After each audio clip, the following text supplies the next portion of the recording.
What's up, Sooner Nation? Happy Tuesday, I guess it is.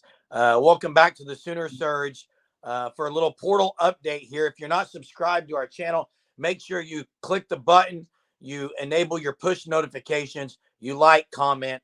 Some interesting things developing. One specifically is that Bunkley Shelton has entered the portal for the University of Oklahoma, entered his name and his intentions to transfer out of the University of Oklahoma. I believe he's there at practice at the Alamo Bowl. So that really has, uh, we know of three guys that are in the portal that are at practice right now. And that would be Davis Bevel, Bunkley Shelton, and Tawi Walker are three names that we know of now that have entered the portal. And we'll see what comes of this, Jackson. But this is no surprise. I've said this for about a week. It was going to be a 100% chance that one receiver at least will be leaving. It's too crowded of a room. I mean, Yeah, I agree. And you said the room's so crowded, right? LVE came in from Arizona State back whenever Brent Venables and the staff first got here. I believe he was actually a summer transfer, so he transferred in after the spring due to the lack of depth in the wide receiver room in the first year under this newer staff. And things, kind of just really never worked out for him. He didn't really get on the field, maybe like he expected last year whenever Oklahoma went 6-7. So I can understand why he's transferring.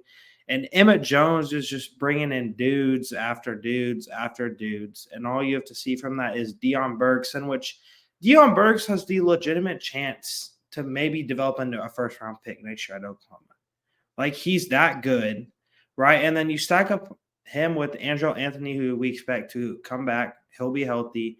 Nick Anderson, Jaden Gibson, Jaleel Farouk, Gavin Freeman, Brennan Thompson.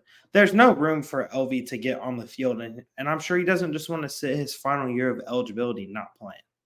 yeah, there's no blame game here on Bunkley Shelton. He's got to go do what's best for him. And what's best for him is probably seeking where he can play some more. So that's news in the portal.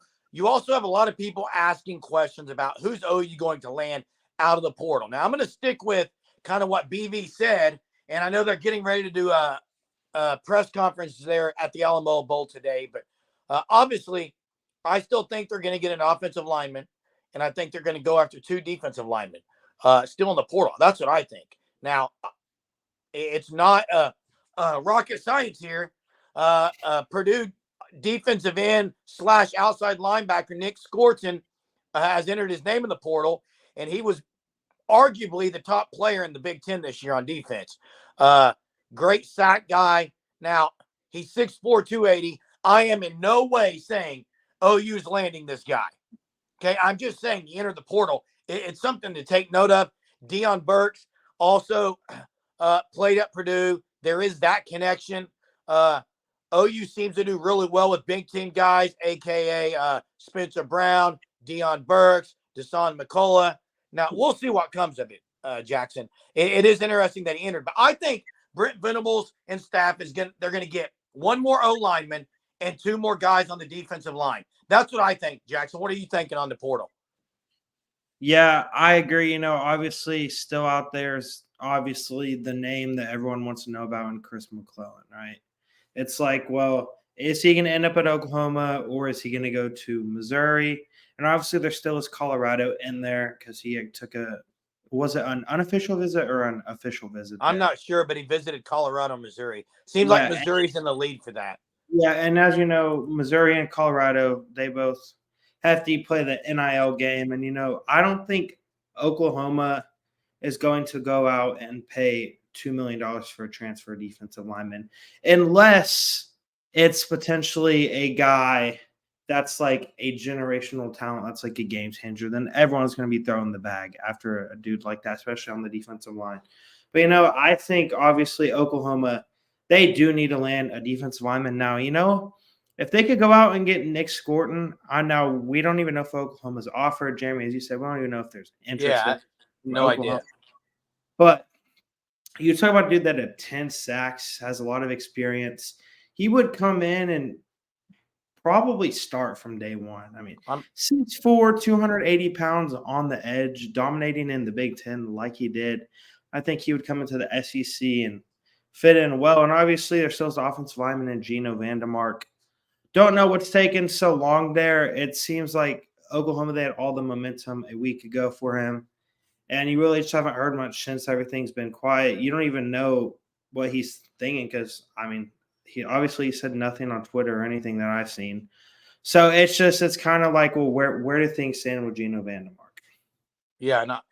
Look, the other name is Yunjak out of Albany. The edge rusher out of Albany would be a great get as well. Well, we do know OU has offered him. Uh, I'm pretty sure OU did offer him, and they've offered McClellan. So that's three names on the defensive side to kind of keep your head wrapped around, I guess you could say. Again, I've gone on record on our Sooner Surge Double Troubles thinking that I've said that I think BB and staff's going to land someone on the defensive side by the bowl game. I'm going to still say that because I'm not someone who goes against my word. And I've also said that I think Geno Vandermark would be a Sooner. And like you said, Jackson, it's interesting that he hasn't made a decision on that, pulled the trigger at all on what he's going to do. Something's keeping him from committing, whether it's staying back home at Michigan State, maybe staying back there. I mean, could be that. We don't know. But outside of that, Jackson, you've got an O-lineman possible. And we're not just saying this, guys. Brent Venables alluded to this when he talked about how many guys they have here and how many guys their goal is to get here. Obviously, he's implying they're getting some guys out of the portal.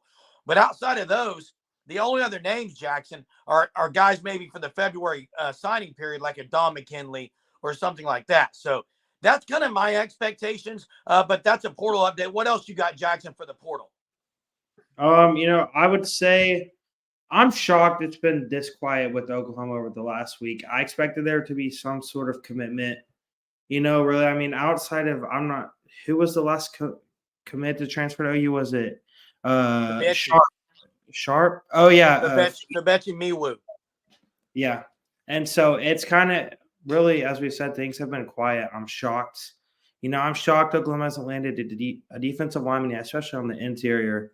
So we just kind of need to wait and see what comes of it. But, I would say wait till maybe after Oklahoma gets done with the Alamo Bowl and they can kind of maybe kind of just go all in on a few guys and persuade them to commit.